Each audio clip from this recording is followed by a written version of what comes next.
What's up, everybody? Welcome back to the Hard Park Summer 3 channel. So I've got another part that we're going to be installing.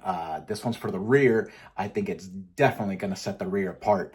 There's no point in talk about it. Let me just show you. All right, so check this out. All right, so it's two pieces, right? And what they are new vents for the rear. So yeah, see, you can see it. You can see it through the foam right now. So I'm going to be replacing those, I guess you would say like the plastic existing grills, right? With these new honeycomb style mesh grill. And so the reason why I really want to take these apart, I'll just show you these when I get to my buddy's shop. But point being, so there's two of them in there, right? Obviously, passenger and driver side. And so they're going to be,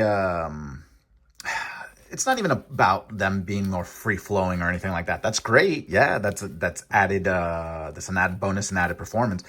But I went with this style more so because this is going to give more of that, I say LFA look, because I love the mesh grills on the back of the Lexus LFA. But there's many other vehicles that have this type of design. But I'm just saying I love this more so than the existing rear bumper grills that exist. Say exist one more time, geez. That are attached to the rear bumper on the C8. And so we're going to replace them with these. And I mean, obviously I haven't even taken it out of this, but you can see, I mean, this is literally, it clips on and then two screws holding each side on. So, and then the sensor goes right there where my thumb is. So yeah, so these shouldn't be too difficult to install once we take the bumper off. The bumper will be the tedious part, but then these should be a pretty easy swap. But after seeing images of it when people have swapped them on, I mean, I think it just looks now like more like a fighter jet. So I'm super excited. I can't wait to have them on my car because I already saw what they look like on other people's cars, and they look gorgeous. So yeah, we're gonna get to it. I'm gonna head to my buddy's shop. And then I'll pick this up tomorrow when we're starting to take the bumper off and we're about to put them on and stuff. And so then that way we'll do like before and afters. And yeah, we'll take it from there. All right, see you soon. Good morning. All right, we're back. Check this out. We've got already a lot to talk about and we haven't even installed anything. All right, so the rear bumper is off. It is just a crap ton of screws and clips. So just take your time. You're gonna work your way all the way around, and then there's obviously going to be a lot of stuff that you have to do with the fender liner, so you got to take the fender liners out. That's why you have to remove the wheels. My bumper, I found out, is different from 2020s and 2022s. Mine's a 2023, so it was attached just slightly differently. Nothing too crazy, but you are going to want two people to do this job to make it a heck of a lot easier. And yeah, so now we're going to get to doing stuff little by little, but yeah, so bumper is off. We are going to... The new screws, right. Do they have a spot for the backup sensor? They do. So... Okay, sweet. All right, so here are the grills, the rear bumper grills, right? And so we are about to install these. And so yeah, so we just gotta basically unclip this. It's nice that this isn't too difficult to, like once the bumper itself is off, this isn't too difficult to work with. So we just gotta unclip these, and then we're gonna put the new ones, on. So not much to it. The new ones, it's nice because like I say, the honeycomb design, right? Like the honeycomb design matches the factory honeycomb design right there on the lower part. But I'm gonna remove that lower part because I want real nice visibility on the titanium exhaust, but now to look dope because I've got two honeycomb parts on each side. So anyways, let's take that off, get these on there, so then that way we can see what it looks like. All right, so let's see. Just gotta disconnect the harness a little bit. You gotta unclip it, and then now you should be able to get to the grill itself. Where's the tooth? It's on the top.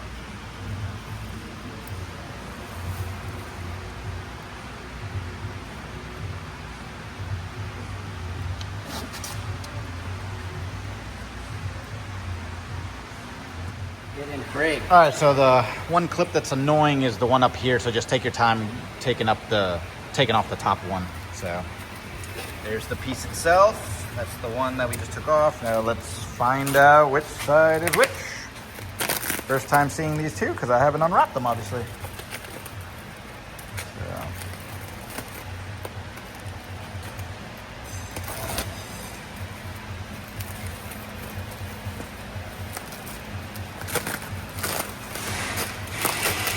They look pretty snazzy.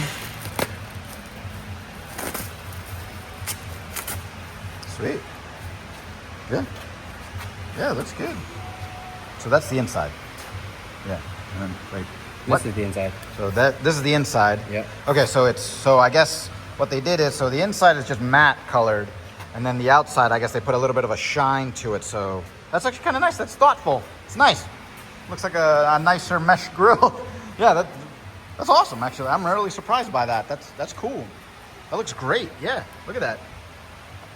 That's awesome. Sweet.